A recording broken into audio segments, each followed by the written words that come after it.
Hello, everyone, and welcome to episode 278 of At Odds with Wrestling. Joe and Adam here. Adam, hello. Hello. I don't want to ask how you're doing because we already talked about how you're doing. Yes, Joe's therapy sessions are for, as you said, the Patreon Ultra Mega tier for $20 a month. 20. I say 100. 100? Okay, I like that even better. Yeah. I even specifically asked you some questions before I hit record, you know? Yeah. Just so there's no temptations. But yeah, man, why do people go to work? Like, this is stupid. Yeah. Like, it was so much better when I didn't go to work. Like, I'd wake up whenever I wanted to, then go on a doll safari, then come home and play GTA, and watch TV, and go to bed whenever I wanted to, and then just do that every day. It was so great. But now it's like, you gotta go someplace and do things. It's terrible. Hate it. Well, listen, so what happens is, as someone who's been gainfully employed more years than I haven't been, I've been consistently working without a break. In like jobs typically would overlap in my life. Someone who has been gainfully employed now for the past 34 years, continuously, you figure it out eventually. Yeah. I think the solution to all my problems is going to be the lottery. Okay. Like whether it be scratchers or the Powerball, I think that's going to be my new strategy. Is just invest all my money into Powerball tickets. I figure you got to hit it eventually, you know? Mm-hmm. Then I can set up a true soon-to-be-named network compound. Have everybody record there, fly in Young Ed every week or every month whenever Hayabusa records. Whenever. That's the plan. You got to get Kurt on the payroll, Kurt from the Stink Sheet, but they've been having issues themselves. I don't know if you've been following them. The last 2 weeks that they tried to record, either it didn't record or the file was corrupted or whatever, and they decided to put a pause on their Patreon because of it, which was like mighty nice of them for not putting out content. They didn't even need to do that. I know there's podcasts that haven't put out a show in almost 2 years and still have an active Patreon that people are paying into. Yeah. But yeah, I mean, when I have the Powerball winnings, money will be no object. So of course I'll hire Kurt, have him produce full-time Hayabusa. And obviously I'll let him record and produce, the Stink Sheet. For, we get a taste. I'm not going to do it for free, but right. We can make this happen, I think that's the plan. Win the Powerball. It's tough. It's a multi-leveled thing. And obviously, again, I'm not a lottery person, but good luck to you. I can't lose. My lottery is my 401k that I pay into out of the job that I've been at for however long I've been at. Right. Yeah.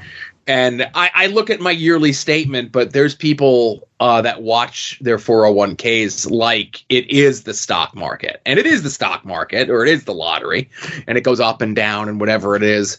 But it's just one of those things where, like, I started the job that I'm at now 23 years ago, and it's just money that doesn't exist to me that hopefully one day, like outside of my retirement, outside of whatever, I wouldn't have to worry too long.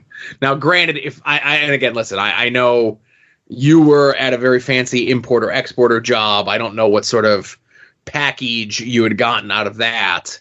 But I know a guy who got $110,000 severance, and he blew it in less than a year.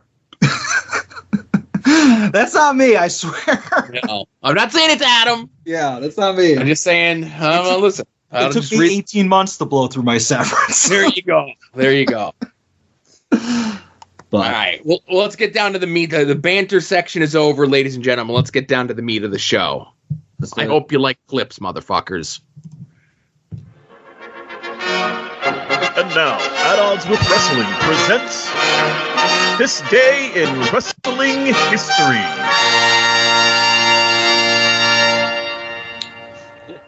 So, on this day in wrestling history, and again, I know Adam doesn't like talking about old stuff, but the sooner he realizes he watches old wrestling, and he watched old wrestling, 32 years ago on this day, on an episode of World Wrestling Entertainment Superstars, they held a press conference to announce who would be facing Ric Flair at WrestleMania 8.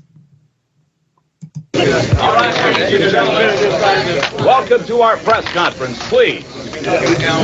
Please, ladies and gentlemen, the purpose of this press conference is to announce just exactly whom of the top 5 contenders in the World Wrestling Federation will be challenging Ric Flair for the World Wrestling Federation title. Just a second. Flair in his Cosby at the Hoosier sweater. Dome in Indianapolis on Sunday, April the 5th. Before we get that announcement, I would like to introduce to you the current World Wrestling Federation champion, Ric Flair. Mr. Flair. We're not playing the whole thing, but there's 2 promos. Woo. Y'all tired of hearing that? Well, that's too bad. Because when you hear that noise, you know that the World Wrestling Federation champion is on location. Not even like to know that, do you? But the bottom line is, I told everybody in the world of professional wrestling that I would win this, the most coveted trophy in this sport. And you know what? As I look around this room, I see 5 of the great WWF superstars, but 5 guys that were in the ring with me the night I won this. As a matter of fact, there were 29 men in the ring the night I won this. So whether they like it or whether you like it, it's too bad. Because everybody in the sport of professional wrestling knows that WrestleMania, the biggest extravaganza in sports today, looms on the horizon. And for Ric Flair, it means a defense, a title defense of this, the World Wrestling Federation title. Hulk Hogan, Roddy Piper, The Undertaker, Randy Savage, Sid Justice, it doesn't make any difference to me. They were all in the ring the night I won this. So at WrestleMania, just as I walk in the champion, I'll walk out the champion. And that's the bottom line. Woo!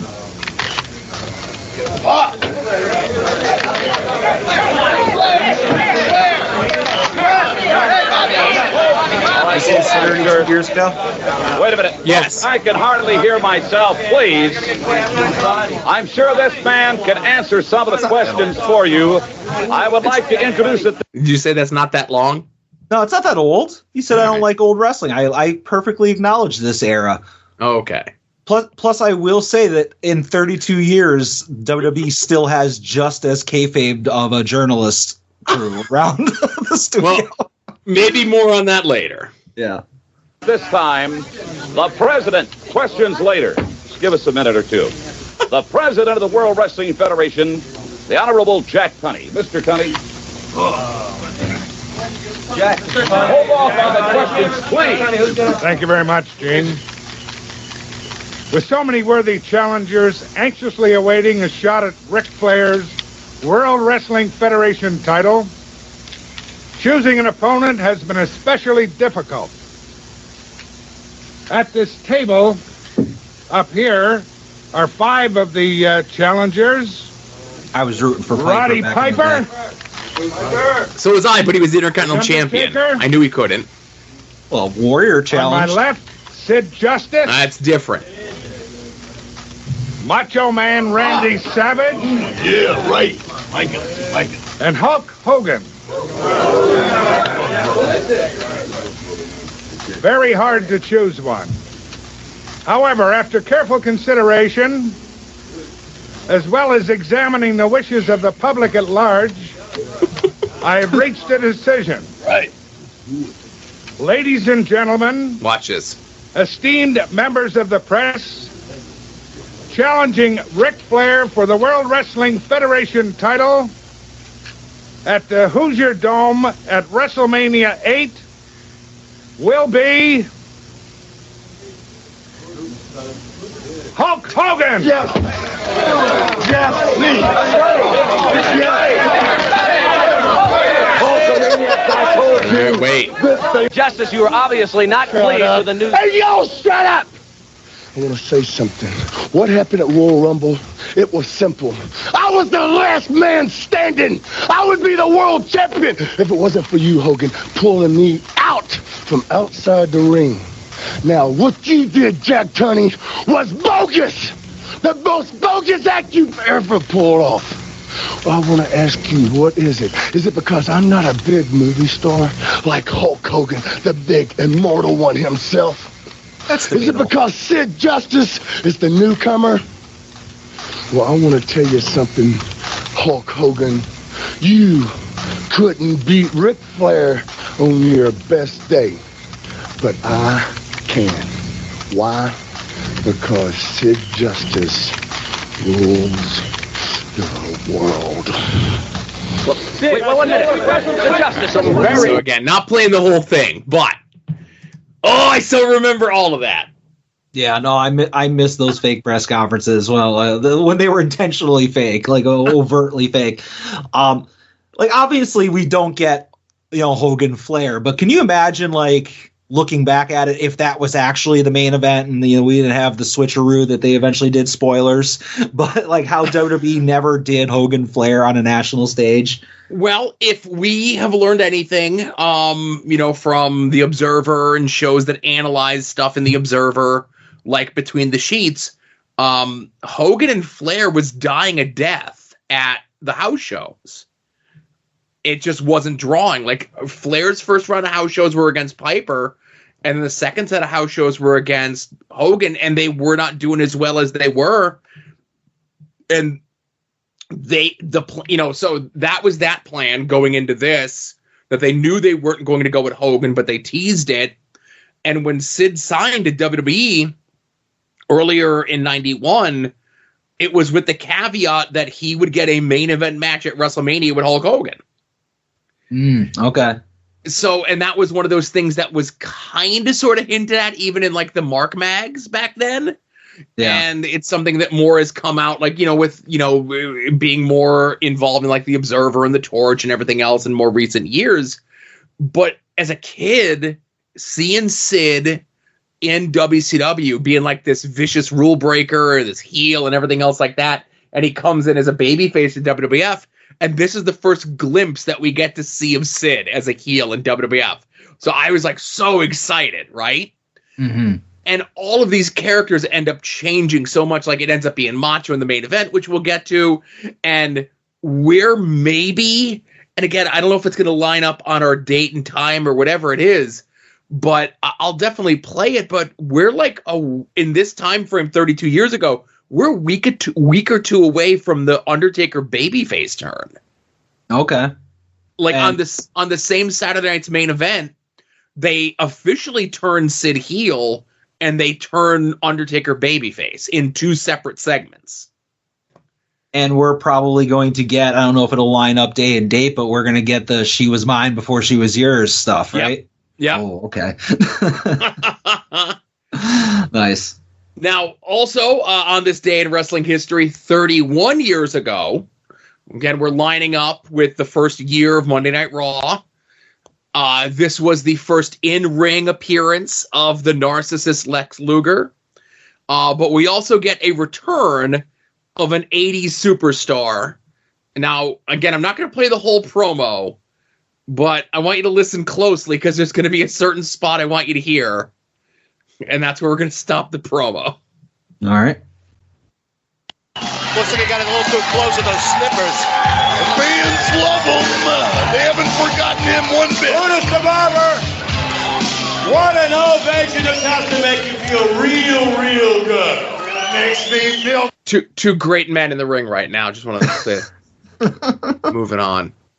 Great, Vince McMahon. I feel like I'm being in college. We haven't seen you since that devastating and near fatal parasailing accident. Good to have you back. Well, it's great to be back, Vince. And I came here for one reason tonight, and that's to make a very important announcement. Okay. I intend to return to the WWF, to return to the ring, to return to the strutting and the cutting, and to take on all comers, whoever they may be. Brutus the Barber Beefcake is back! Got little sniffles. I have to say, though, Brutus, I'm sure that I'm not the only individual who is certainly concerned with this comeback. I mean, considering the extent of the near fatal accident, your whole face was totally reconstructed. To me, this is a very, very risky maneuver. Yes, Vince, it is. You could say it could be a risky involvement here. But I just came out here to give you a little bit of background. Okay, Brutus is such a bad fucking promo. Yeah. Well, hopefully they never give him an interview show, or gave him an interview show. Right. I was gonna say. So it's funny because Vince is like, and Vince is unclear. Like Brutus has been out of the ring, but he was doing the barber shop for like 2 years prior to this. But anyway. Mm-hmm. And to let you know just exactly how and why I arrived at this decision. Let me tell you. Let me just start it out. Let me lay it out for you like this. Please do. Just before the accident, after a lengthy bout with cancer, I lay my frail 85-pound mother in the grave. Yeah, okay. And not shortly after, I lay my father, who died of a heart attack, half from grief, half from sorrow, right next to her. This is all prior to the accident. This is before the accident. And then when things were pretty bad, Vince, and I was down, and I reached out for my wife, she slapped me upside the head with divorce papers and took off with some barfly with everything I had. All of this is prior to the accident. Nobody knew that. Well, you know something, Vince? Notwithstanding all this, and I was pretty down at this point, and a pretty desperate man, and broke and desperate, as I was walking along the beach and looking up into the sun, boom! The knees of a girl parasailing smashed me in the face and shattered my skull in a million pieces.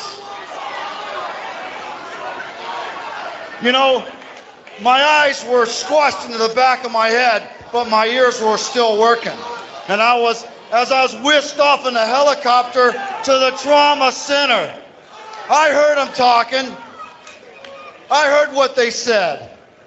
And there wasn't much of a chance for me at this point. The next thing I knew, I was in the hospital, surrounded by doctors. And once again, I was listening. They weren't giving me much of a chance. I was laying there. I don't know if you heard that from the crowd. I didn't catch it on my. I'm going to go back. I'm just going to go back 5 more seconds here, and I want you to listen very closely. Hang on. Okay. They weren't giving me much of a chance. I was Kill yourself. So, to say that this wasn't getting over with the Manhattan Center crowd is an understatement, especially since this promo is another 4 minutes to go. What this ends up leading to is the return to the World Wrestling Entertainment of Hulk Hogan. From bad to worse, we got here. All right. Right. And this is, like, Brutus is horrible at a promo, right? And this is doing him a disservice, putting him in front of a live crowd, a hostile crowd in New York, a different crowd than WWE fans would you typically be in front of. This would have been perfect for, like, this sit-down interview. Like, they would do years later with, like, the Mick Foley Mankind one, or the Gold Dust Dustin Rhodes one, where you could produce it and you could edit it and, so on and so forth. But, yeah, this was ill-fated all around. Maybe he'll throw a couple CGI tears in his eyes or something. Something. Yeah. For whatever reason, I don't remember much of that. I don't know why that doesn't stick out. Vividly, when I saw this one come up in the list, like all these early Raws, it's such a weird time in wrestling because it's not quite the new generation yet. And, obviously, like, you got Brutus and then you're going to get Hogan back in a couple of weeks. And it's so weird seeing Brutus and Hulk that feels so 80s. You know, and even like a year prior in 1992, Hogan's like contending in the main event for WrestleMania. And it's always one of those things like the 80s or the 90s or the whatever. It's like the 70s didn't go 1970 to 1979. Like the 70s rolls over a little bit in like the 81, 82. And the 80s doesn't go 80 to 89. It rolls over a little bit into the 90s, right? But like wrestling always takes a couple extra years to catch up. And then wrestling always takes a couple extra years to catch up. So like 1993, where you have Bret Hart and Yokozuna and the Head Shrinkers and Luger just debuts and Razor Ramon, like these, you know, bright, colorful, newer characters. And then here's Hulk Hogan and Brutus Beefcake, and they feel like relics of the past, where they've only been off TV for a year at most at this point, right? Yeah. And Brutus looks really bad. I mean, granted, he's been out for however long from the accident, but like he looks old as fuck. Like he didn't look that old when he was in WCW. Right. He looks like shit. And like the way they shoot him, like when he makes his entrance, it's like almost like they're focusing on his bald spot. It's embarrassing. Yeah, he might have got that taken care of. Maybe some spray on by the time he was the disciple. Yes. Now, to flash forward a little bit more current stuff in 1997, again, 27 years ago, still old technically, from the ECW Arena in South Philadelphia, Pennsylvania. ECW held the event Crossing the Line Again. The show is what it was. It was fine. But what the show is most remembered for is the opening promo on the show. Because they know in their heart that they cannot match the main event that will be presented here on Sunday night, April 13th. The official announcement of the pay-per-view. Okay.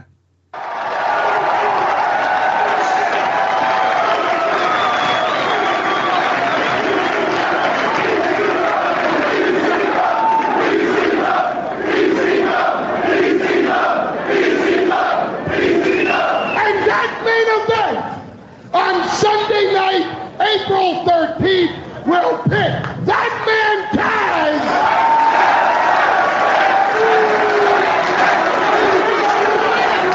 against that man Sabu.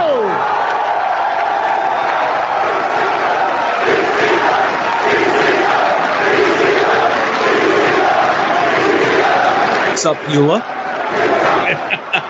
Now I know you've read the articles and I know you've heard the stories, and if you've been on the internet, you know there's a lot of rumors, and you know there's a lot of stories, so let's just tell you like it is. That show will not only be seen by the people in the ECW arena,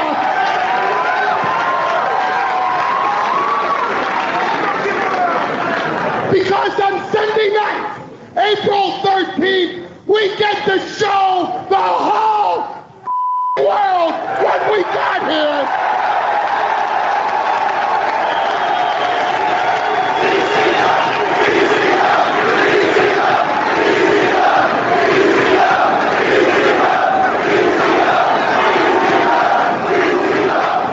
Because despite cancellations and despite the threats of lawsuits, because of your cards, and your letters, and your phone calls, and your telegrams, and your emails. Tell what?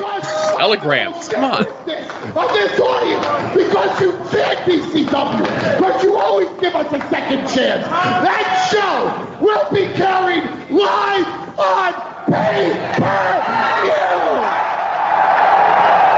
Except in northeastern Pennsylvania. With a tear in my eye, Adam. Sadly, the beginning of the end of ECW as we know it, but being again a huge moment. Like we all knew it was coming, and Paul in his promo citing both telegrams and the internet, just to show you where technology was at this time. Yep. And I've said this before on the show, but I remember it was like a Sunday night coming like. getting ready. Like, it wasn't like I was coming home from school or whatever, but like sitting down in front of the TV after asking my mom's permission to get the ECW pay-per-view, start flipping through the channels, and I can't find it. And I start panicking. I'm like, where is it? And as time passes by, I'm like, I'm going to be late. It's already started. Where is it? Where is it? Only to find out that, can't watch it. Right. And this was one of those ones where, like, I'm at the show, tickets go on sale. I just bought my tickets right then and there. Right. Yeah. And I'm like, I'm coming. I've been coming to the shows now for like a year and a half. I'm not going to miss the fucking pay-per-view. And we would find out later that, Viewer's Choice wasn't carrying it. But I had friends of mine that were, and it was one of those things where I'm like, you got to tape it. You got to send me a tape. And I probably still have the original, like, airing VHS somewhere in a container somewhere in this house.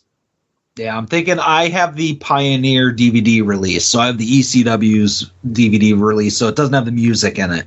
Oh, gotcha. But it should be, like, unedited beyond that. Now, again, that was, like I said, 26 years ago, 27 years ago, whatever it was, 27 years ago. Let's go to our 25 years ago, head-to-head, Monday Nitro versus Monday Night Raw. Now, again, Raw was taped. It's the night. It was a weird taping schedule because, like, it's the night after Halftime Heat. Mick Foley has won the title back from The Rock.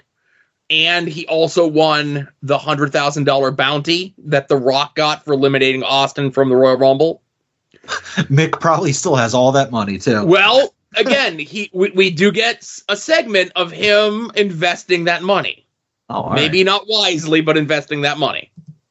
No, I don't want to buy that. So I just want to rent him for 3 days. Well, how can you rent Mini? My kids are gonna love this guy. I'll take him over. I have nothing but fun. 3 days? Oh, wait a minute. He's not gonna tickle me Elmo. How much money are we talking about? Well, how much you got? You got $487. Take it or leave it. Well, a good time. Okay, take him. Come here, little guy. Come on. Oh, man. He stole Rock's money and he's spending it on that idiot. Joe's internet strikes again. Shut up. All right. So I'll just say maybe they shouldn't have done a skit where one person of the World Wrestling Entertainment was buying another person. Maybe. Yeah. Hopefully Mick didn't lend him out to anybody else, No. Yeah. Now again, an uneventful Raw. Unfortunately, everything was kind of saved for the Halftime Heat the night before.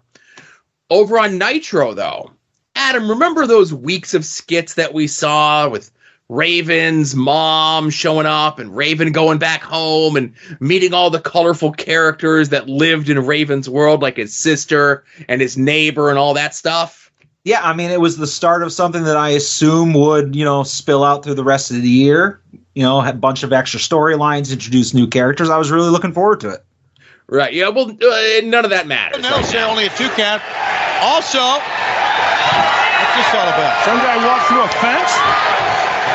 Also, Ric Flair has signed Benoit and Scott Hall for later on tonight. 1, 2, 3. That's Scott wins it. Maybe he shouldn't have. And then Van Hammer gets blindsided. God damn it.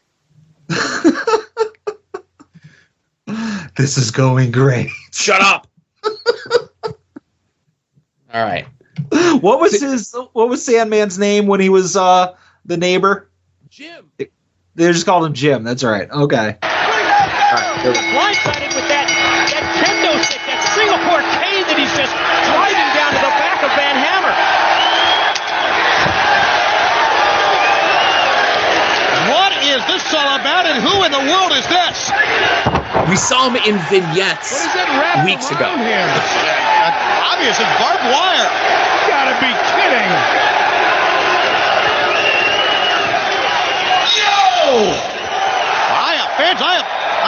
I have no idea what's going down here. You know what ticks me off? When somebody comes out here in WCW and tries to take credit for my work.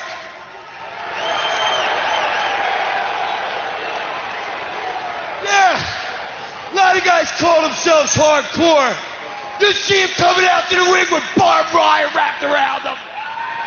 Well, he's in the fencing business. I was the first man to take down these ropes and put up barbed wire and have a match in between them.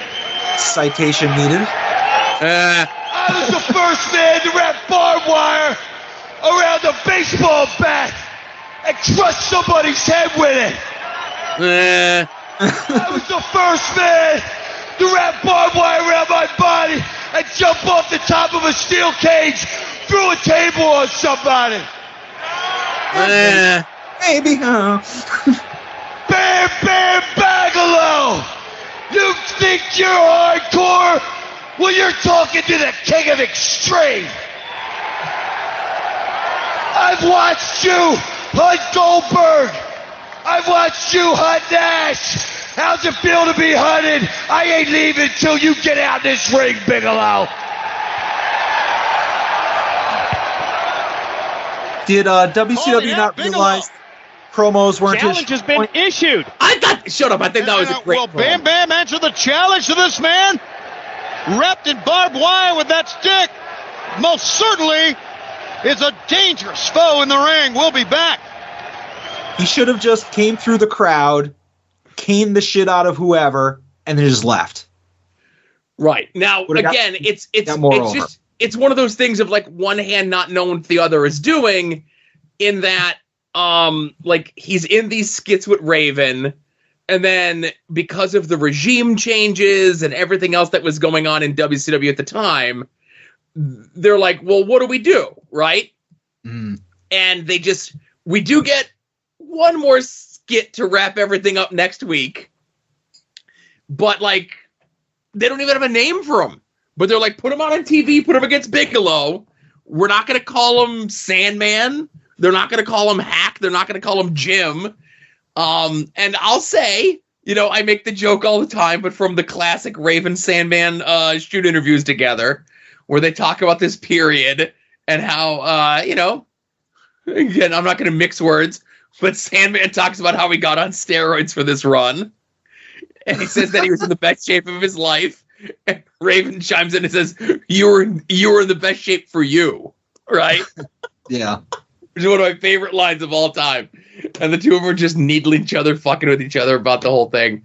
But I don't know, man, like Sandman like brought his working shoes in WCW. Like, I think like, so he's back in ECW before the end of the year, but he got signed for like $156,000 for a year.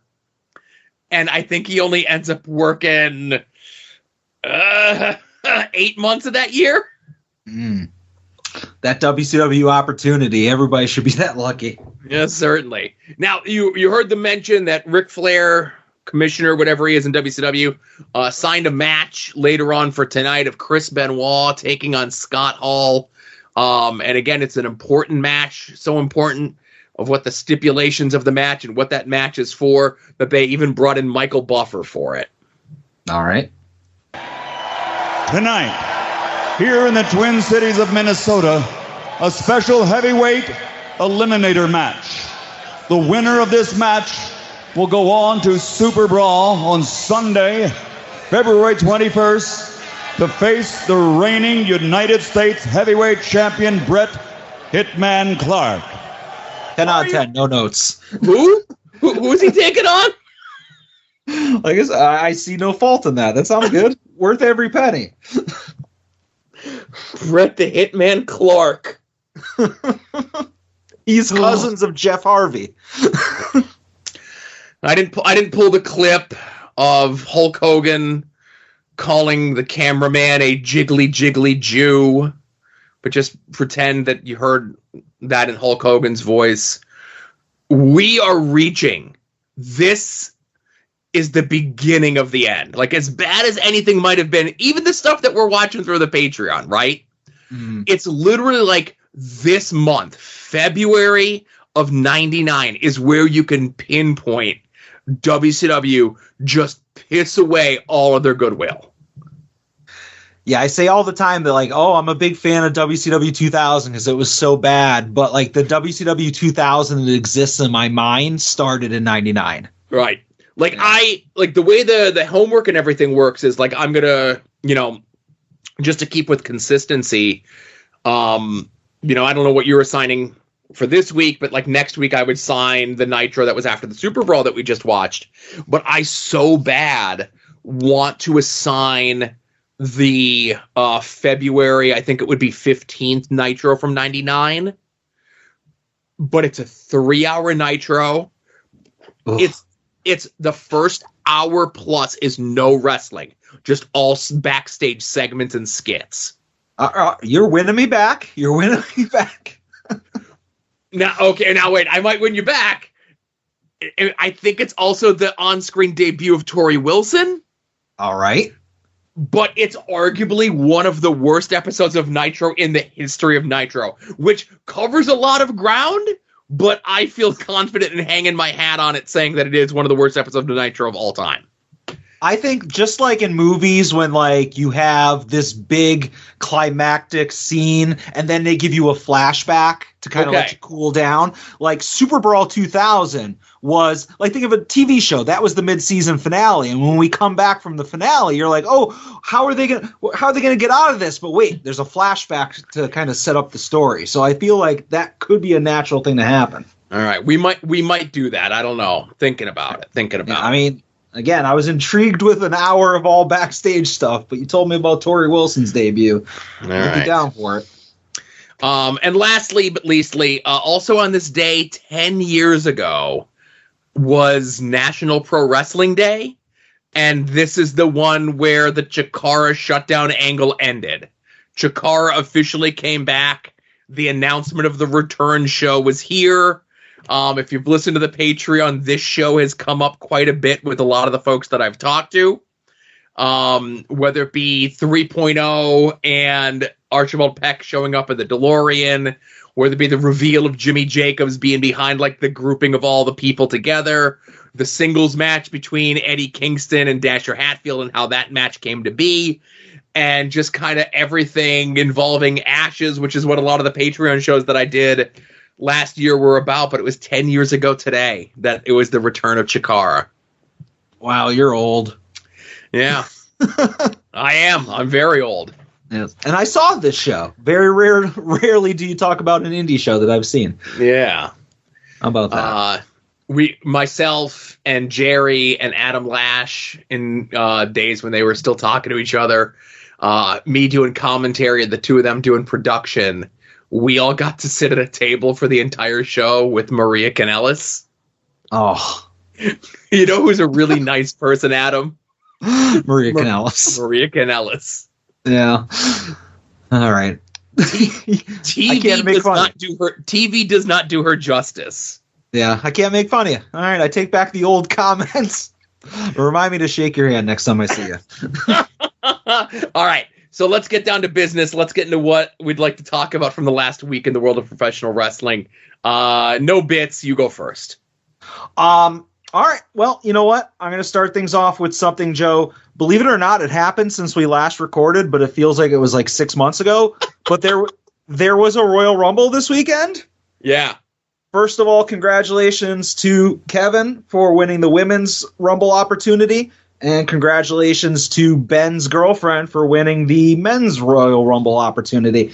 But this was like, I didn't enjoy this Rumble at all. Like, I thought that the women tried hard, and I like the fact, I'm not a Jordan Grace fan, but I like the fact that they had the TNA champion there. I thought that was cool. And, Naomi returns. That was cool. And it was all right. Good for Pam. Like, I got nothing against Bayley. Jade debuted. So once again, I was right. You were wrong. I accept your apology. I think she should have won the whole thing. I thought it was super impressive when she just basically lifted up that, and I'm not even going to say it, that lackluster wrestler, Nia Jax. That was pretty impressive. But when the Women's Rumble was over, I was like, okay, I don't care. At least the Men's Rumble will be here to save the day. And then Phil comes out one spot before my spot in the Rumble opportunity, and I cursed out Marcus for having that spot because I'm like, God damn it, Marcus won. And Phil didn't win. Cody's going to get to finish the story and go after Roman. Yay, nothing will change that. And then, I was like, that's not what I expected, but not in a good way. I just came out of the Rumbles kind of underwhelmed. And obviously more stuff happened on Raw the next night, but I'll talk about that in a little bit. Yeah, I mean, aside from the gambling aspect of it, and a lot of people will say, well, it was the cloud that was cast over the weekend, and something could be said about that. But like from the show itself, I was kind of unimpressed with the whole Rumble. Yeah, so it's one of those things where we talk about on the show, it's like, oh, well, when things are predictable, that means it's good booking, right? Yeah. And I felt as though the entire show, top to bottom, was predictable. And, predictable means they've been telling the story correctly, but sometimes predictable can be boring. And when Bayley came out, I'm like, okay, Bayley's going to win the Women's Rumble. And we got debuts and we got some teases. It could have been split between like Bayley or Becky, and they did the bit where Becky was like eliminated with a flush of other people by Jade, if I remember correctly, right? Mm-hmm. And then it comes down to Bayley and she ends up winning. And, I think we all thought Phil was going to win. And then it came down to him and Cody. And I say boring and I say predictable. And, we were up at soon to be named Network North, and there was a lot of people there, and there was an in-house pool that was going on. And it just so happened that DJ and Tatum, who regularly appears over on Wings on Wings, just the way that things ended up being picked out was in the in-house Rumble pool that DJ had Cody and Tatum had Phil, and she don't know nothing about wrestling, but she's playing along, and she was excited that the guy that could have won her a bunch of money was at the end, and DJ, long time, just like me, big Cody Rhodes supporter.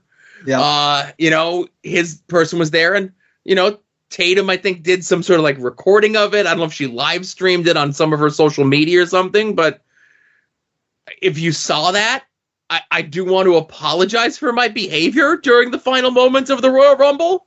Ooh, I need to see this. Let's just say, I made a pact on the show several weeks ago that I wasn't going to talk about Phil because it was just like a level of negativity in my life that I'm like, I could do without this level of negativity and always bringing it up on the show.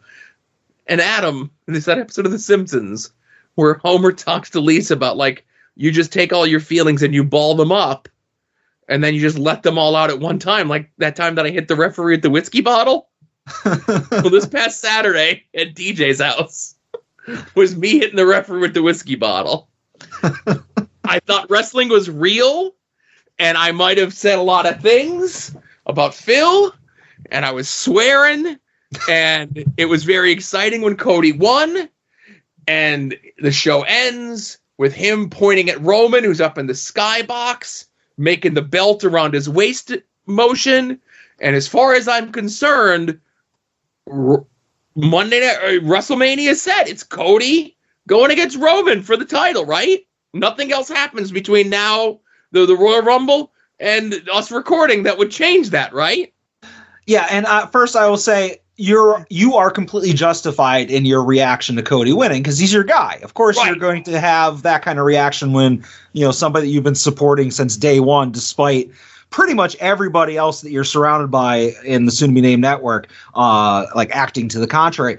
But you were a guy from the very start had the nightmare narcotic like flowing through your veins. So when your guy won a second time and is going to finish the story, of course you're justified to act that way. But apparently maybe Voldemort has very tender bones and tendons and didn't quite last as long. Great investment from the WWE because he's injured, Joe. And I saw a lot of people saying that it was the most genuine promo and heartfelt promo they've seen on Monday Night Raw in decades. And I'm sure you agree. I prayed for this and it happened. You mean Drew's promo, right? Exactly. Not Phil's promo where he lied and said he has friends and he came out there and cried. Oh, I hope all you fellatio, whatever the hell you call yourself, Phil supporters, love this run. Enjoy this run. And listen, as someone who is happy when his guys like Bryan Danielson, it's like, oh, it doesn't matter that he got beaten 2 seconds by Sheamus at WrestleMania. You know, he's going to make a lot of money. And Phil's going to make a lot of money. He came out and he looked right in the camera and he said, I'm not here to make friends. I'm here to make money. Well, he's going to make a lot of money sitting at home. And you said it yourself. What an investment the World Wrestling Entertainment made in bringing Phil in, setting him up, getting him ready. Now, whether or not there was a plan that, you know, that he wasn't going to win the Rumble, that he wasn't going to go on a main event if plans changed either with Seth getting hurt 2 weeks ago, Phil getting hurt in the Rumble, and them calling an audible, a million things of whatever it is. But you put the amount of money that you paid Phil into a 45-year-old man with buggy whip arms, with a litany of baggage, and you bring him in because he's the disruptor and he's the voice of the voiceless and the everything else. And the 2 months that you've gotten out of him have been the blandest, most milquetoast, nothing happening stuff of his career, Adam. I prayed for this and it happened. I prayed for this. I'm not a spiritual man. But when Drew said that on Monday night, I leapt out of my chair. And I'm like, Drew, I prayed for this too. I'm with you, pal. And I hope Drew goes on. And I hope he does everything. And when Phil comes back, he gets his one match with Drew. And he gets hurt again. And he's back on the shelf for another 6 to 9 months. And you know what? I prayed for that too. So many questions here. So, first I want to start with the fact that, okay, Phil's out hurt. And how long was he out last time with this injury? Like 9 months? Close to 9 months? Longer than that. He was out from September. Oh, no, it was about 9 months that he was out with the what was it? The triceps? Yeah. No, it wasn't tricep. I forget what the other one was. But it was like it was a pec. The first one was the foot. And he was out for like 3 or 4 months with that when he broke his heel or his ankle or whatever it was. And then it was that, you know, brawl out, whatever. It was something in his arm or his shoulder. I don't remember exactly what it was, but he was out for about 9 months from that one too. I could have swore it was the same thing because I thought he re-injured it, but I could be wrong on that. So in the amount of time we've had Phil, not counting the Rumble, had he wrestled any television matches? Because I know he wrestled Dom at the Garden, so that wasn't televised. He wrestled another house show match against Dom as well, but that's it. So he's never wrestled on television. Royal Rumble. Yeah. So 9 months from now, 10 months from now, whatever, mate, we'll assume it takes a little bit longer to heal because he's getting up there in age, just in time for the build up to next year's Rumble. And then, you know, he'll definitely be able to finish his story and wrestle at WrestleMania 41, only for him to probably get hurt again. Right. Yeah. But here's my question, and I loved all of this burying of CM Punk. It's fun. But assuming Seth didn't get hurt, and assuming CM Punk didn't get hurt, what the hell are they going to do at the Rumble? Because I emphatically argue that there was no chance that Roman Rock was happening anywhere but Mania.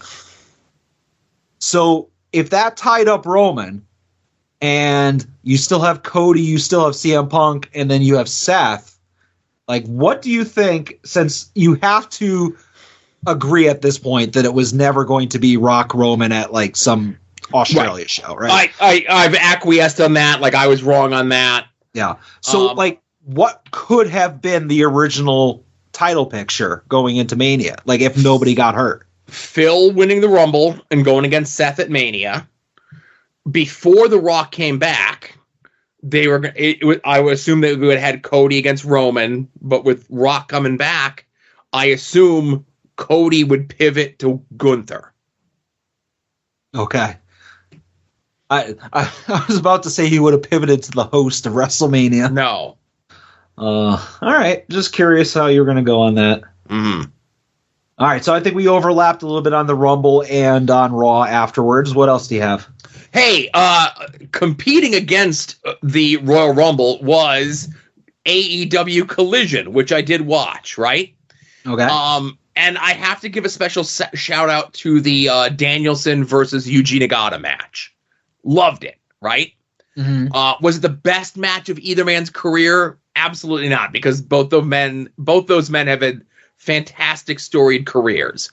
But if this is the beginning of, and as we saw the tease for Collision this week, with Danielson taking on Hechicero from CMLL, if Collision now just becomes the Danielson Dream Match show, I'm okay with that too. Now listen, I'm not going to sit here and pretend like I'm some sort of Lucha Libre historian and I know the importance of Hechicero, but when I see people, one, going out of their minds for this, and people who have tweets going all the way back to October of 2022 saying the match we need is Danielson versus Hechicero, and we're getting it. And that's the thing. Danielson's vanity promotion is I get to wrestle every old timer and every luchador that I want. Where when Phil got to book his dream thing, I'm the special champion that no one else can acknowledge, and I get to handpick who is and isn't on the show, and blah blah blah. And I'm a big baby. Where Danielson's like, let's just have like really good wrestling on here. And like bring in cool people that everyone wants to see, right? Yeah. So again, you picked your guy, I picked my guy. I think my guy's winning. Also, I think if you're Tony Khan, you should just keep on booking whoever the hell Danielson wants from whatever promotion, however much it costs. Just keep doing it to the point where he gets almost lost in the fact that he's got all these dream matches ahead of him and he just forgets to retire or forgets to go part-time. Like, oh man, you got this legend next week and you got this dream match the week after that and the week after that and the week after that, and just all of a sudden it's 5 years later and he's still full-time. I think it's the perfect con. I'm okay with that. Yeah. Plus they're still sprinkling in the Eddie Kingston stuff with Danielson, which I love. You know, the Blackpool Combat Club is baby faces when they got beat down by the CMLL guys. But at the same time, Danielson is still healing Kingston by not looking at him as he's coming out for his entrance. Like, I loved all of that. And like paying like triple and quadruple respect to Nagata, like right in front of Eddie. It's all so great, you know? Yeah. And that's one of my many favorite things about the Blackpool Combat Club is on any given day, they're a heel, they're a babyface, they're neutral. It doesn't matter. But yeah, I'm okay with it. They're just consistently over, right? Yeah, exactly.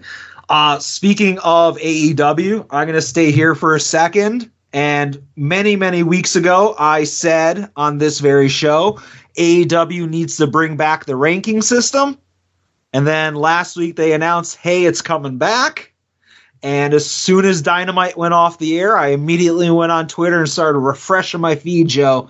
And it took a little bit, but they showed up on Twitter. And they're okay. I get it. It's based on January, so it's not like, oh, who's the best in the promotion. It's just, I guess, who's had the most wins, important wins, I guess, over the last 4 weeks. But there's a lot of head scratchers on this. And I don't know if you've had a chance to study it as well as I have, Joe, but I'm looking at it right now. Would you believe that the Dark Order is a contender, and Private Party and the tag team of Orange Cassidy and Trent Beretta? All the stars are here, Joe. Well, if we're considering just the first, month, right? I guess, to be completely honest with you, I don't care about any of the other rankings other than the men's singles. The rest, you could sit there and nitpick. It's a kayfabe. It's what, 1, 2, 3, 4 different kayfabe top fives for a kayfabe sport. And the longer you sit there trying to analyze it, the more you're just going to drive yourself crazy. That's been my problem. I've been studying this thing all night. Nah. Listen, it's fine. I'm glad it's back. It's going to need some more time to get itself fleshed out. And I'm here for it. I'm glad it's back. Yeah, like I said, I was looking forward to it. And for whatever reason, I feel unfulfilled. Maybe because it doesn't have the records on it. I need something. Give it time. Give it time. All right. Do you have anything else, Joe? Adam, I got lots more. All right, go ahead. So we mentioned that. Okay, so we talked about the Royal Rumble. We talked about Cody winning, and we talked about Cody pointing up and like laying his shot down and saying that I want the match with Roman, right? Yeah, I'm looking forward to that match at Mania.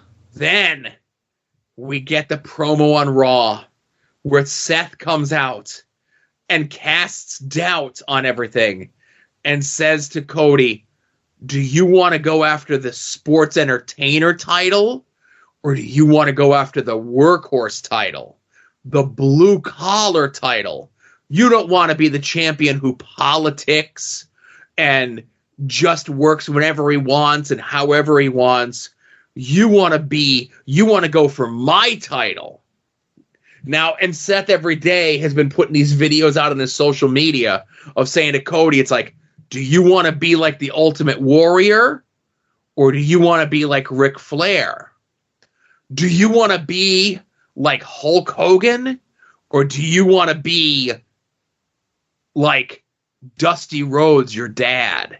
Do you want to be like Sid Vicious or do you want to be like Terry Funk? And I say, one, why can't you be all of them? And two, Seth got his title because he bitched and cried and complained backstage and on screen that he needed a title for as hard as he was working. And he comes off as the corniest, fakest, phoniest, most illegitimate champion in WWE history. And he's sitting here saying, I'm a blue-collar fighter. He's been in WWE's system for over 10 years. He's been a singles champion more time than he hasn't been a singles champion. And does he know who Cody's dad is when it comes to politicking for stuff? So nothing screams blue collar like a giant fur coat or sparkly jackets and well, okay. So that's the thing. When Dusty was the champion and Jim Crockett Promotions was like the top of the food chain, you'd hear the stories that the TV tapings parking lot for the boys would look like a Rolls-Royce dealership.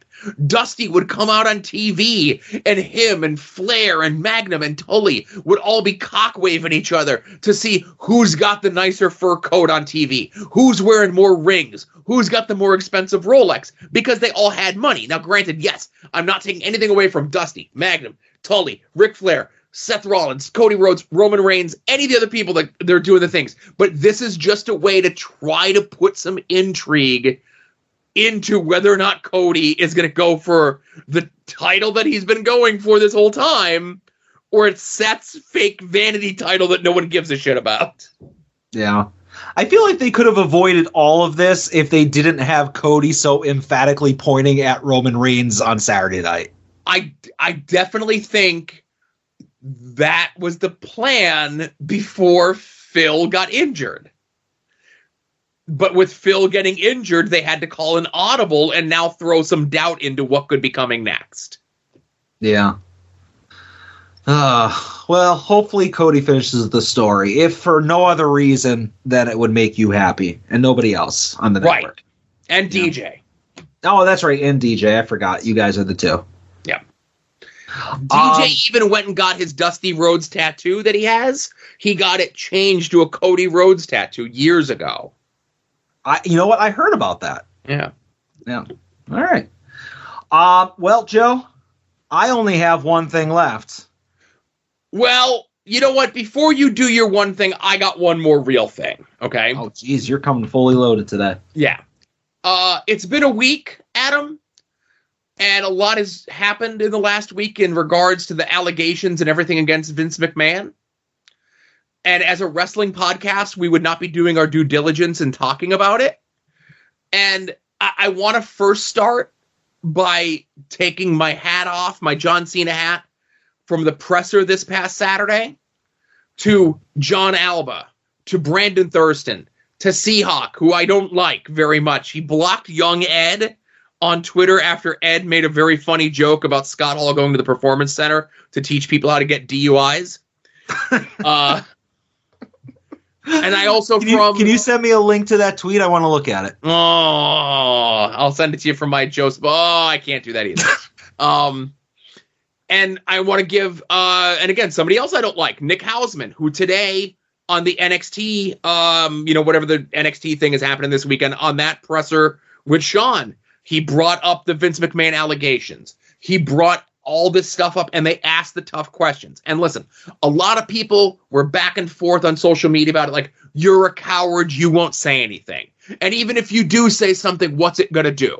Okay? And I said last week, and I'll say it again, whether this is a real sport or it's entertainment, whether you think it's all fake or whether you think it's all real, whatever it is, there's a form of entertainment, a form of something where money is being made and people's lives are being fucked with and have been being fucked with for a very long time.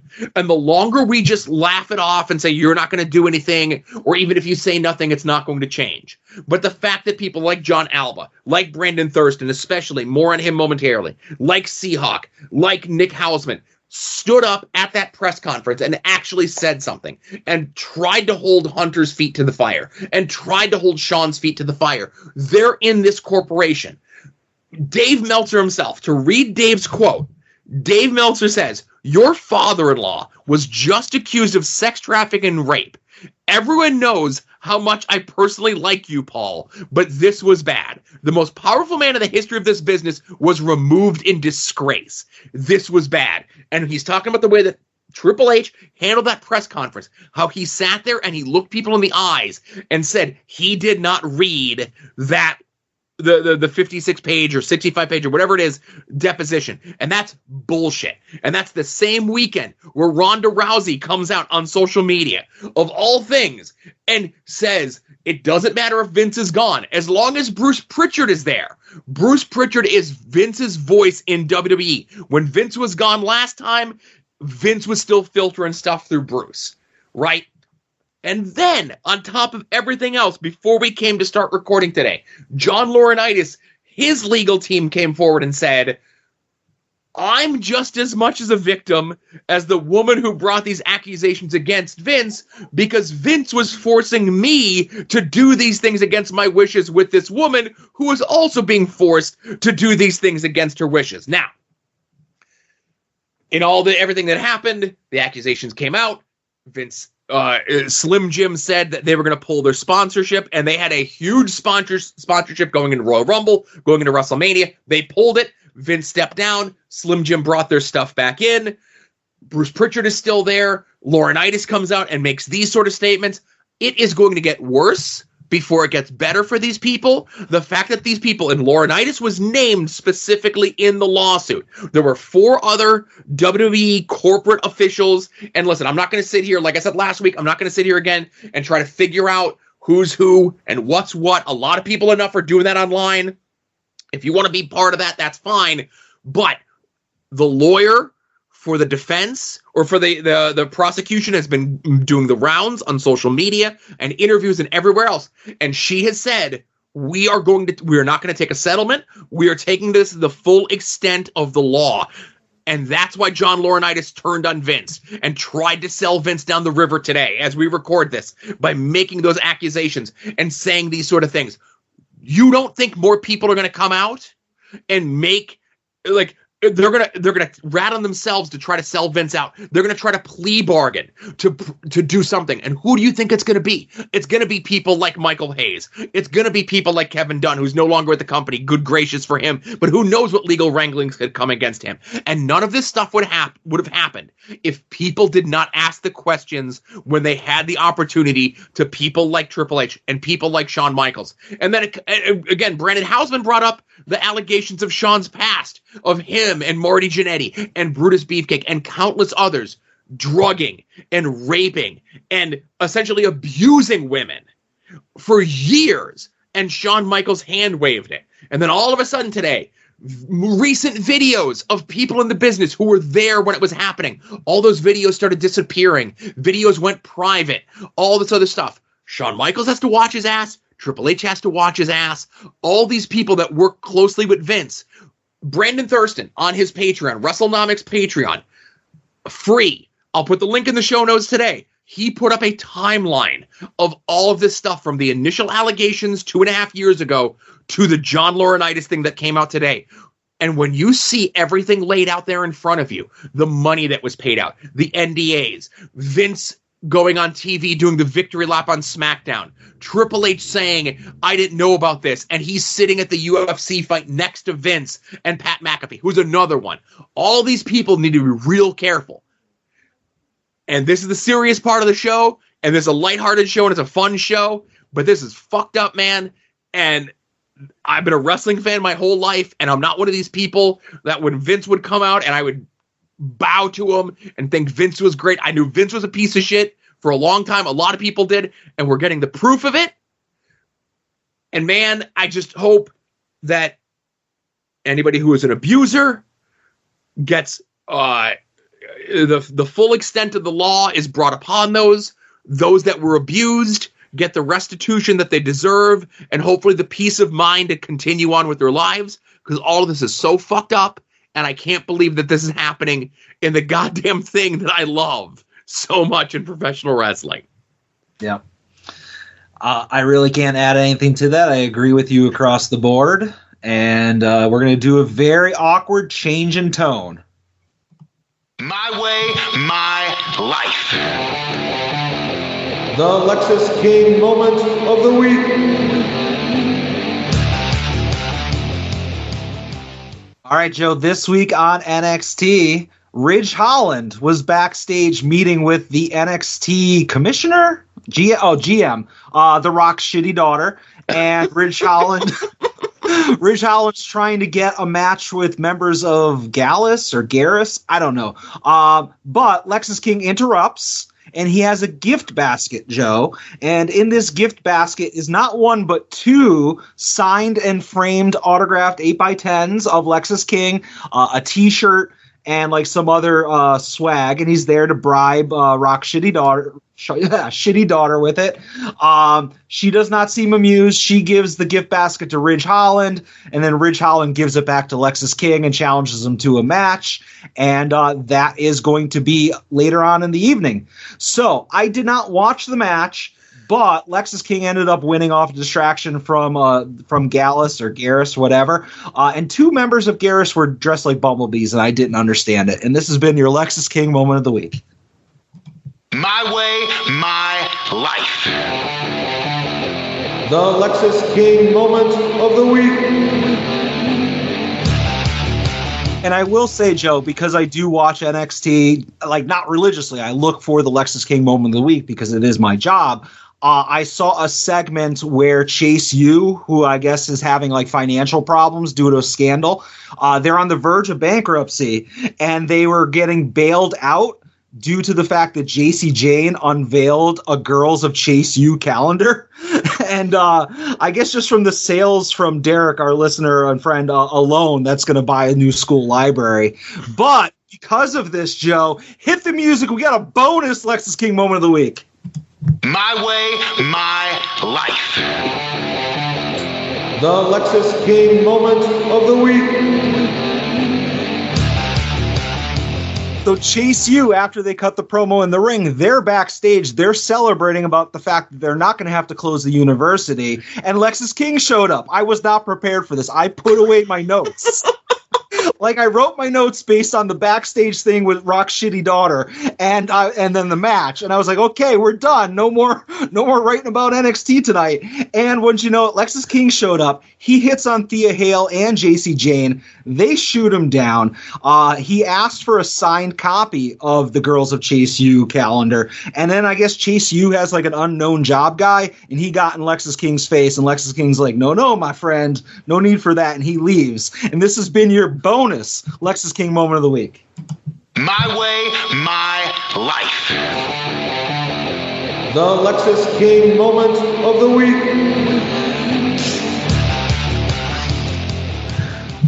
What is the NXT special this weekend? I have no clue. We won't be doing a Does Show Know the Card about it. No. Is it NXT Judgment Day, maybe? NXT special this weekend. I was just wondering if Lexis King has a match on that this weekend that you would need to. You know what? If he does, again, I'm committed to I'm not going to say bit. I don't do bits. But I'm committed to my craft, and I will definitely look into that. Oh, it's NXT Vengeance Day. Okay. And I'm not going to spring, doesn't Adam know the card on you, right? Yeah, no, good luck. I don't know who half the people on the NXT roster is. Realistically, other than Lexis King, my only other job is to keep tabs on the women of NXT. I'm kind of like Phil. Okay. You know? But guy stole my gimmick. Oh, boy. There's, there's a Genius Dijak versus Joe Gacy in a no DQ match. Elijah Dragunov and Trick Williams, Tony Pepperoni's crew against whatever OTM is. Yeah, I have no idea. Lyra Valkyria against Roxana Perez. Okay, I know who they are. And in the men's Dusty Rhodes Tag Classic Finals, doing double duty as Trick Williams and Carmelo Hayes are taking on the Wolf Dogs. Adam, do you know who the Wolf Dogs are?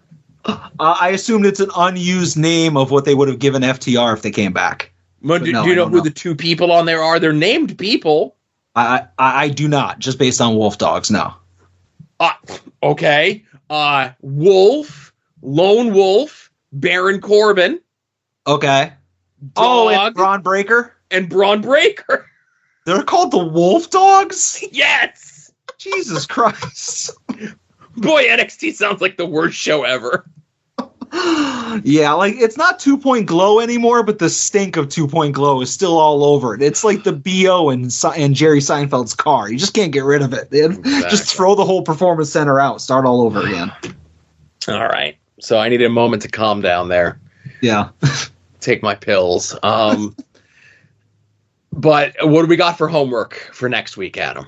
All right. So, Joe, obviously, when I assign homework, we are doing the film hors d'oeuvres of The Rock. And you complained during the last Patreon that the movie I assigned you, Red Notice, spoiler if you haven't listened to the episode, was just too good of a movie to pick apart. It was just too enjoyable. I mean, again, you got Ryan Reynolds, you got Gal Gadot, you got The Rock. What's there to go wrong, you know? So, as our next movie for the At Odds Patreon exclusive show homework, we will be watching the 2017 Rock classic, Baywatch. Oh, yeah. This could be the movie that was the beginning of like The Rock, like string of stinkers, right?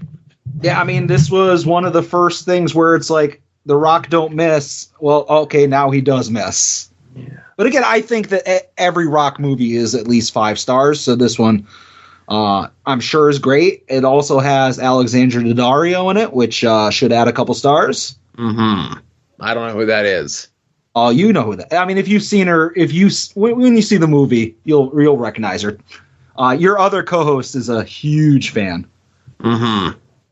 It looks like it's on Amazon Prime, which I have. Yeah, and it might be available through some other means. Mm-hmm. I have not seen this, and I've seen almost every Rock movie. Yeah, I hear this wasn't good, but it's on Amazon Prime, so that's good. If you need it, let me know, and we'll figure out a way to get it to you. But apparently, like, it's on that. It's on Paramount Plus. It's on Apple TV. If you have any of those, if you have DirecTV, I think it's on there too, but you have to buy, like, it's money. You know, but like I said, Apple TV with your subscription, Paramount Plus with your subscription, Amazon Prime Video with your subscription, you get that. It's not like an added fee on top of that, you know? Yep. So I'm looking forward to it. Yeah, I'm looking forward to it too. I want to watch a bad Rock movie, you know? Well, I don't know if I got you one, but we'll see what happens. Fingers crossed. I got a good feeling about this one. Thank you, Adam. No problem. All right, let's get into some phone calls, huh? Yeah, let's do it. Hey, guys, it's Andy Header. I'm calling mere hours before the Royal Rumble about my numbers that Adam so graciously gave me. I have a bold prediction for 5. Adam said I'm going to win because I got his numbers. I don't think I'm going to win, but number 5. in the Women's Rumble will be the return of the face of women's wrestling. Number 5 is going to be Alexa Bliss, and that's probably just as good as winning. So, and 12 for the men's, unless it's Punk, I probably ain't winning. I'll call back after the Rumble to see if I boldly predicted this right or not. All right, see you guys. Bye. Does he call back? He does not call back because he was wrong on both counts. Yeah, he was wrong. So I do apologize. Again, I agree with Andy. It would have been enough to have her return. Sadly, she did not. I'm looking right now at what he did have, and he got Jordan Grace for the women's. All right. And Ludwig Kaiser for the men's. Yeah, that one was a stinker. But, Jordan Grace wasn't winning either. So she had a good showing. It was an impressive, yeah. Yeah, I mean, if she was signed, there would have been more of a case, again, for my argument that a debuting star should win the Rumble once. So I think that would have been a great opportunity. But, yeah, with her still being on TNA, But sorry about that, Andy. Better luck next year. Right. There's always next year, hopefully. Yeah. And fingers crossed that we're going to get the return of Alexa Bliss soon. Maybe they're saving that the Raw after Mania. There was rumor and innuendo that she was backstage at the Rumble. Whether or not that's true or not, but she's got to be primed for a return to TV sometime soon here, right? I would hope so. I mean, I've been following her social media to see if there's any updates. Any clues? Any clues? Yeah, I mean, I've been dissecting everything that I see. I don't want over everything with no a stone unturned. Right, going over everything with the jeweler's loop. Yeah. I've been digging through her garbage to see if I could find anything. Right. Any hints? Under the guise of doing investigative work in the Vince trial. Yeah. I've been tapping her phones. Just to see. Yeah. I got to get people answers. Oh, my goodness. All right, next call. Hey, Adam. Hey, Joe. Gary from San Diego.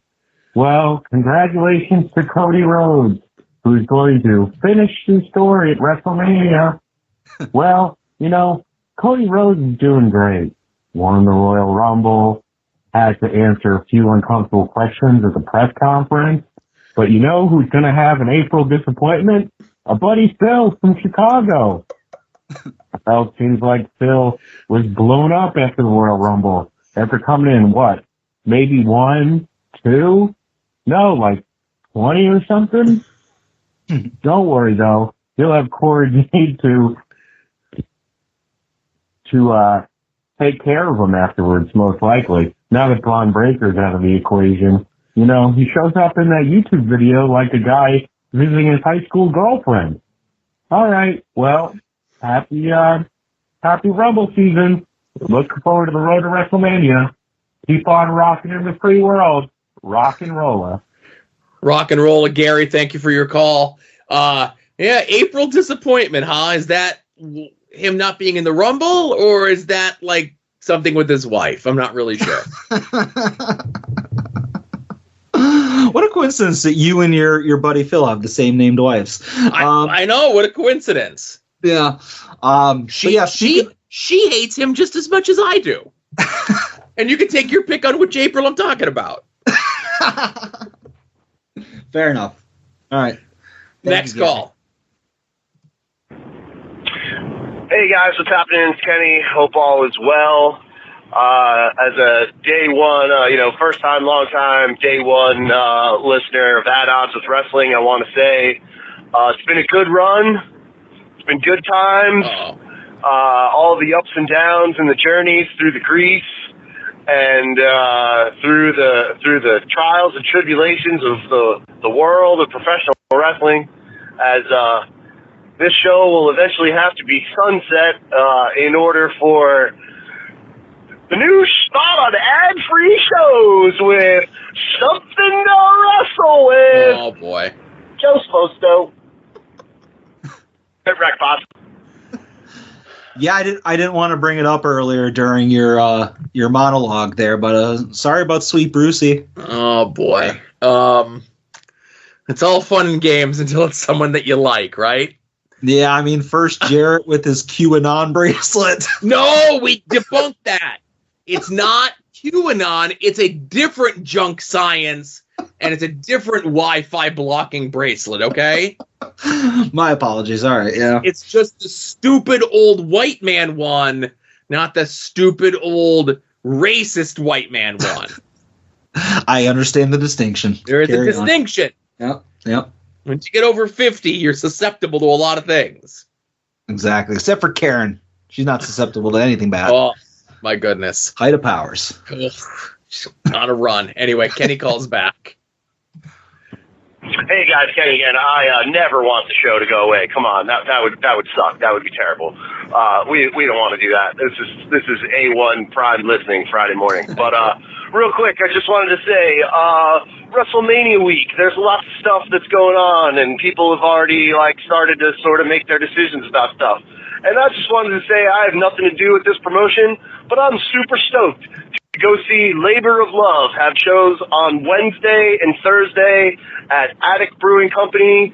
Today I got 700 Days No Booze What Up, but I'm real stoked to go to a brewery and watch some pro wrestling the way that I always like to watch pro wrestling, as the good people of Labor of Love will be putting on lots of LVAC / Chikara / cheeseburger affiliated folks, and one of the nights is actually Big Dan's birthday party or some bullshit. I don't know. Whatever. Of all the nonsense that goes on Mania weekend Philly, check Labor of Love out. It'll be a good time for anybody like-minded folks. So thanks. That's the deal, and get wrecked, boss. Yeah, I had that in my plug section, of course. But, Kenny mentioned it here. Thank you again, Kenny. I won't be replacing Bruce or Kurt Angle or Mick Foley, which are all wrapping up their shows this week. I don't know definitely about Bruce, but if I'm Bruce, I wouldn't be speaking into a microphone anytime soon, but that's just me. But I'd like to get some ad-free shows money. Yeah.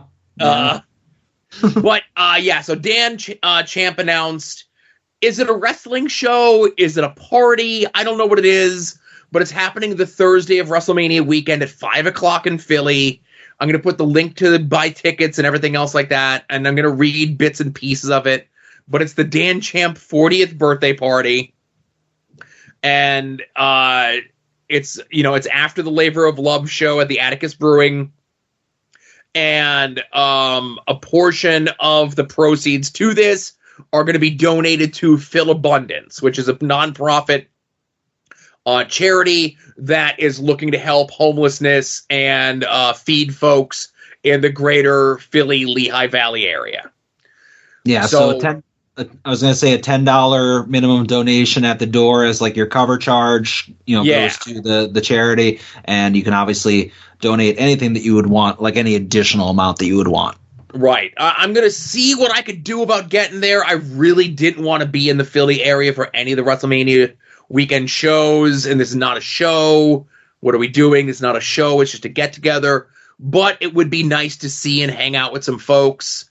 I might have to talk to Brett and DJ and Young Ed to see where they're physically going to be around that time, just so I could see if I could pop over with them or whatever it is, and then work schedule is a little touchy these days as well. But either way, I'm definitely going to donate to Dan for this. And I tweeted out, of course, through the Ad Odds account. It's the more and more that it comes out that Dan is and has always been a do-gooder, it's the more it comes out and it ruins his persona of being a lout and a jerk and a dunderhead. It's the more good that he ends up doing in that regard, Yeah. It's on a Thursday, Joe. So if you go, we could take the week off the pod. Yeah, already taken a week off at the end of February. Don't need to take another day off. I think we should go to an every other week schedule, but that's just me. No. We'll talk. All right, next call. Hello, gentlemen. Kevin here. Sometimes, like last week, tough to be a wrestling fan. Now, we love it, and it's bigger than one person, but sometimes it's tough, and it's embarrassing and all. But this past weekend, I was watching Royal Rumble with some friends, and the friend who was hosting it turns out to be in a bowling league, and he invited someone from the bowling league to come and watch with us. And it is a friend of mine, like we're Facebook friends and all, but I haven't seen him in person in at least 15 years, maybe even 20, like real long time. Turns out he's one of the few other people that also watches all of NXT every week. There's not that many of us, I'm aware. It was nice. Like, we got to catch up and hang out and just, you know, maybe continue on with the friendship and everything after this near decades-long lull. I was like, that wouldn't have happened without wrestling. I don't do sports or, you know, other silly things like that. Just wrestling. So, guys, is there, like, some sort of friendship, some sort of bond, some sort of running into someone, reacquainting with someone that happened through wrestling? Maybe watching wrestling at a friend's house, like this situation, going to a show and running into someone you haven't seen in years. Something positive about wrestling. I'm going to try to be more positive this year with wrestling instead of all the terrible things that people have done that we're finding out about. You know, it's not a terrible thing, though. Signing up for the Patreon. Yeah. Oh, boy, I believe it's Adam's pick this week. What next classic movie from The Rock will we be watching? I can't wait. I might even stay up to find out. Talk to you later, guys. Bye. I have to ask Kevin if he wants me to just clue him in earlier, you know? Sometimes I send him the show images earlier just to pop them, but Kevin, let me know if you want me to, in the future, to just tell you, since you're going to have to write up your review anyways, if you want me to tell you in advance. But I don't know, Joe. I don't like people and people don't like me, so I'm a bad person for this question. Well, it's a lot. It's less of that because, you know, obviously wrestling is something that I could always relate to someone with, and I'm someone who kind of wears my fandom and has always worn my fandom. And again, I don't want to say on my sleeve, but on my chest, I have wrestling shirts that I wear, and I wear them because I like them because they're cool, but they're always conversation starters. And I got no problem talking wrestling with someone, anyone, you know what I mean? And Kevin mentioned it was somebody in a bowling league adjacent, and it was somebody that he hadn't talked to in years. And I think I had joked around that there was a guy at the bowling alley that my kids' league was at who assured me that MJF was debuting in the Royal Rumble this weekend.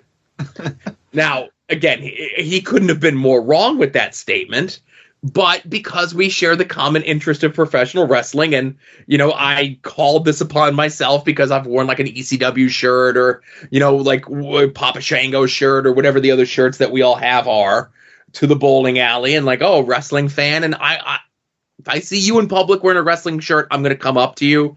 And it's not so much as an old friend, but I'm going to make a new friend. You know, DJ and Brett can attest to when we went to the AEW show back in November. I wore my LA Knight shirt and I was getting the yas all the time and I was giving them back, man. Listen, I enjoy being a fan, and, you know, and obviously we have to be the fan that we want to be, I guess, when things aren't the best in the world of professional wrestling.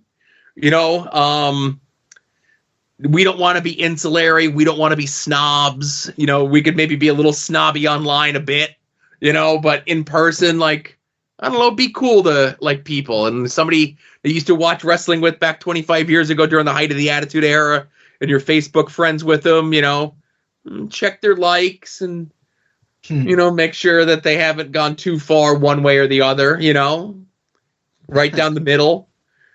Yeah. Ping them and just say, hey, watching wrestling, thinking of you the other day. Rekindle an old friendship through professional wrestling, I say.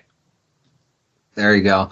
And as far as the MJF thing, I'm sure they're waiting once again until the Raw after Mania. MJF, Okada, Sasha Banks, all of them are going to show up. Don't worry.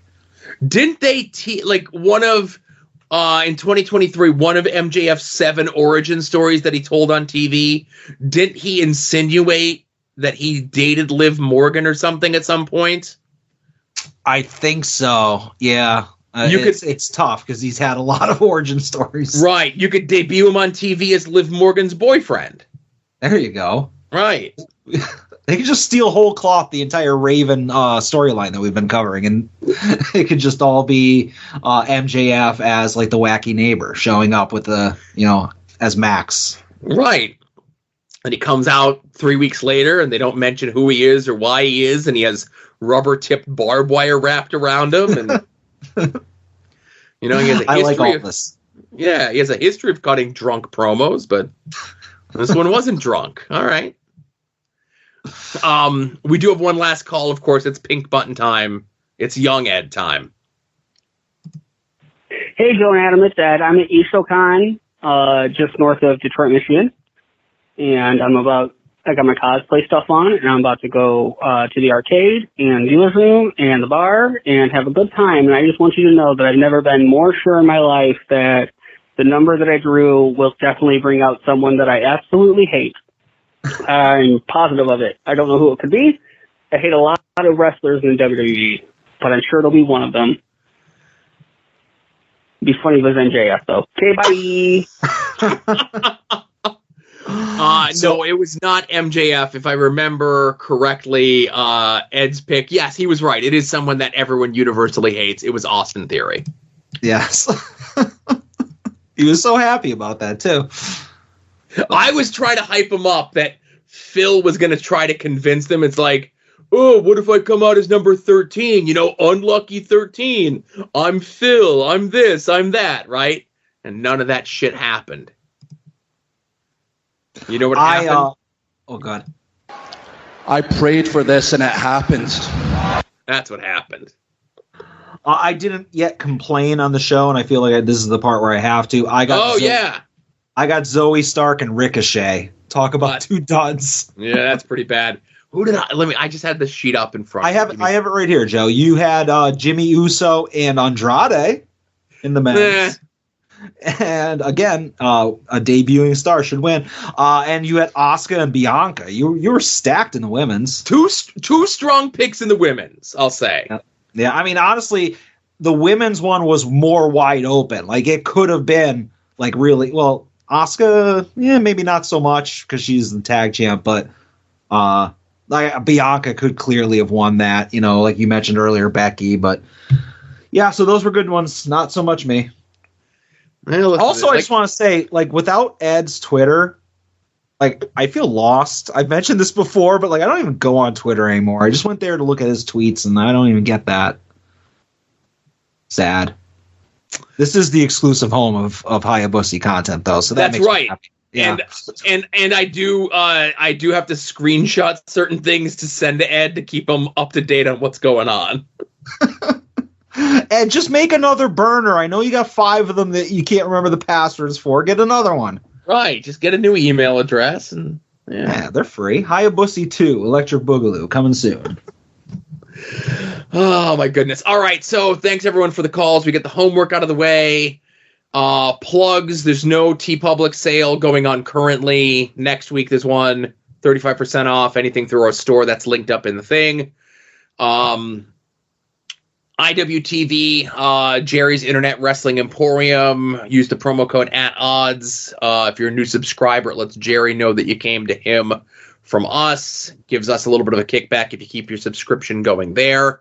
LVAC has shows coming up starting in May. That's when the season begins. May 11th, Country Club Brewery in Bethlehem, Pennsylvania. July 21st, Mahoning Drive-In. And August 6th at the Iron Pigs Stadium. Make your plans now. Don't be shut out at the last minute. Come see all of your favorites and me, hopefully, as long as everyone stays okay and so forth. Pick up the previous LVAC shows. They have not announced the December show getting released on any sort of media yet. It's been a month plus, but these things happen. There's a very good chance that I might have missed the announcement of it, being limited on Twitter. I'm going to check when we're done here to put it in the show notes to make myself look foolish, right? There you go. Be the first time. Also, our eBay affiliate, when you click on links to various merchants on the site to make a purchase, this can result in the site, us, earning a commission. Affiliate programs and affiliations include, but are not limited to, the eBay Partner Network. Yeah. You should probably go listen to these podcasts. Longbox Heroes After Dark, We Need Wrestling, Indie Wrestling Guide, Wings on Wings, Hayabusa, and Final Wrestling Place. I need anabolic steroids from this doctor right now. Anabolic steroids is a logical next step. Steroids are awesome. I don't care what anybody says. Truer words have never been spoken. Hell yeah. Just like these words.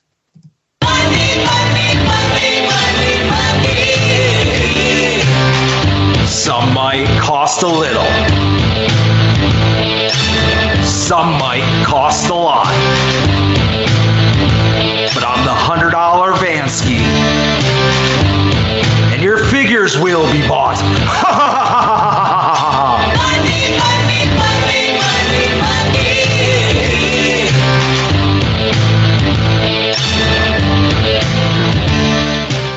Just real quick before you get into that, I did double check on both SmartMark Video and merchbin.net.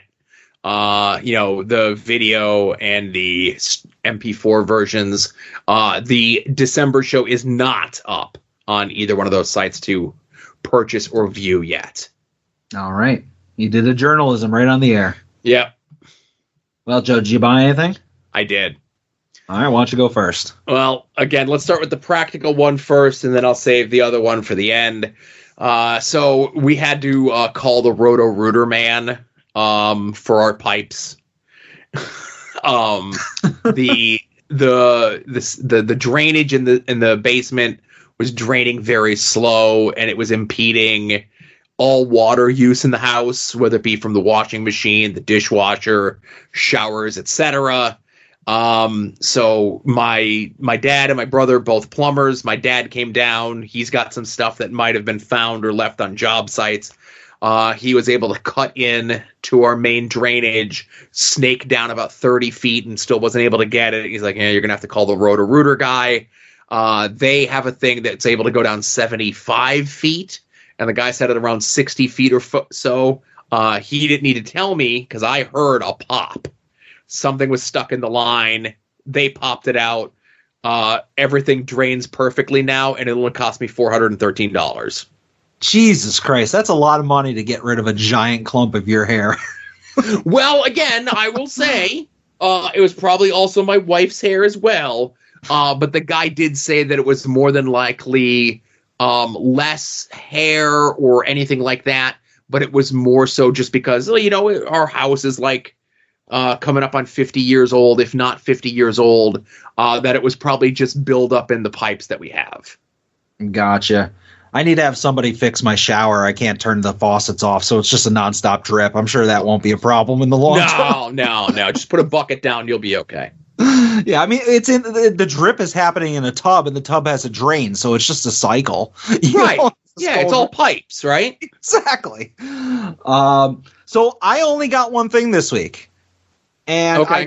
I didn't actually buy it for myself. My mother asked me what I wanted for my birthday, so I just sent her the link to Mattel Creations, and I had her order me the Ultimate Edition Roddy Piper George the Animal Steel 2-pack. There you go. I've been collecting those 2-packs. I wanted the Roddy Piper. If they were sold separately, I would have probably passed on the George Steel, but needed to buy them both. So that's literally the only thing I got this week. I didn't pre-order anything. I didn't order. Nothing came up for sale. I have not gone on a doll safari since before last week's episode. Man, this weekend, you know what? I'm spending a day just going like all around the county again. It's been a while since I've done a full loop of the area. But yeah, that's all I got this week. Yeah, you need a U day. Yeah. It's my equivalent of a spa day, except it's going to Targets and Walmarts and stuff like that all around Scranton and Wilkes-Barre. Right. Well, Adam, I'm nothing if not anything but a hypocrite. I've always said that, yes. Right. So as you may have seen, discussion and coming up, World Wrestling Entertainment, SmackDown specifically, is coming to our area on May 10th. And again, as I sit here and I rail against everything, and we watch a lot of WWE, we watch a lot of AEW, but when my 5-year-old nephew asked me if we can go, I got tickets to go to the show, and like everybody's going. My wife, my son, My brother, his wife, and the 2 kids. Everybody's going. Look at you. You gonna wear your LA Knight shirt? Of course. Of course. And we're making signs. We're making signs. We're doing the whole thing. We didn't get floor seats because they're little kids. You know, I didn't want to have to be like worried about them seeing over someone. Yeah. But we're like about a third of the way up on the lower level, like dead across, not camera side, but from where like everyone comes out. Yeah, and once you get into like the bowl seating, like as you start going up in that building, there's no bad seats. Right. So that'd be cool. Yeah, I wanted them to be like they're little kids and stuff. They're 5 and 7. I wanted them to like get the full experience. You know, it's like their first live show. We were going to go to the one a couple months ago that was like just a house show in Reading, I think, like Christmas time, I think it was. Mm-hmm. And my brother was like, "No, I don't think they're ready for it." And then I guess the little one saw it, like an ad or something popped up on whatever YouTube it was. He shows my brother. My brother's like, he's asking about it. And then we saw them Sunday, and he's like, "Uncle Joe, we're going to go see Randy Orton, right?" I go, "Yeah, we're going to see Randy Orton." Oh, not, you know what I mean? Like, it's going to be an experience for the kids, getting WWE tickets. You know, I'm not calling any favors or nothing, like money out of my pocket. It is what it is. Yeah. Well, hey, good for you. Hope you guys have fun. Yeah. And you know, it's 5 months or 4 months or 3 months away or whatever the hell it is, you know? Yeah. And it's one of those things as we sit here and it was like, oh, this is going to get into like, you don't have any other purchases, right? Nothing else. Nope, I'm right? Done. So my kid was toying with signing up for the play at his school this year. They're doing like Willy Wonka or whatever it is. Okay. And he was going back and forth. I don't know if I'm going to do it. I want to do it. I don't want to do it. My friends are doing it. That they don't want to do it and everything else like that. So his 2 buddies end up, you know, whatever, doing things in the play. And they're in the play. And I had said to him, I go, whether you want to do it or not, you know, it's something to do. When I was in high school, you know, we didn't have plays or whatever in elementary school, but we did in high school. I always did stage crew, right? Because it was a way to be involved, but I didn't have to learn lines. I'd like, you know, painting shit, lifting stuff, moving things, right? So he was going to do stage crew. And they finally announced the cast list today. And at no time in the last 2 months did they ever say what day the play was going to be. And wouldn't you know who won the pony? But the play is on May 10th, the same day that SmackDown is coming, that I already dropped more money than I care to admit on the show on tickets for the show. Oh, there's a twist. Yeah, so my kid's like, no, I'm not in the play. It hasn't started yet. I haven't fully committed to doing the stage crew. I'm like, he's like, I'll do the next one. I'd rather go and like with the family and do the family thing. I'm like, okay. Look at him choosing wrestling over something else. You must be so proud. It's again, it's more so like we like, so, you know, Dominic, my nephew, and again, whatever, he's the youngest that we see all the time and he gets so excited for it. And it's just one of those things where I think like, because I didn't think my sister-in-law was going to want to come and I didn't think my wife was going to want to go, you know? Yeah. And then when I said, I'm like, okay, I'm going to get tickets. They're like, oh, get a ticket for me. Because like they all want to be there to see him react to seeing wrestling live for the first time. Yeah. Plus it's, I mean, I'll knock WWE all day, but like the spectacle from a lot perspective, you know, that's impressive. Yeah. So that's it. You know, it would like, and now granted, if my kid was actually in the play, like that he got cast in a role, that'd be another kettle of fish. But yeah, you'd have to tell him, hey kid, make sure you set up a camera and record it so I can watch it later.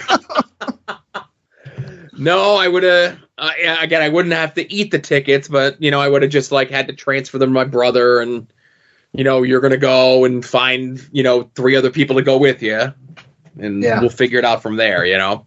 Yeah. All right, Joe. Short show.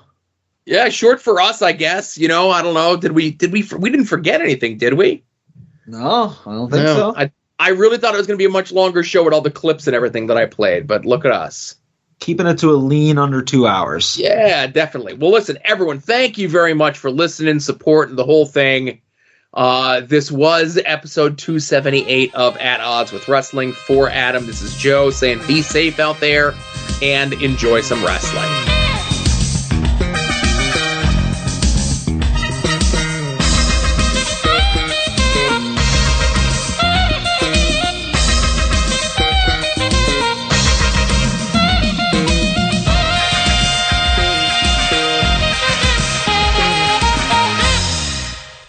You're listening to the soon-to-be-named network, the Lamborghini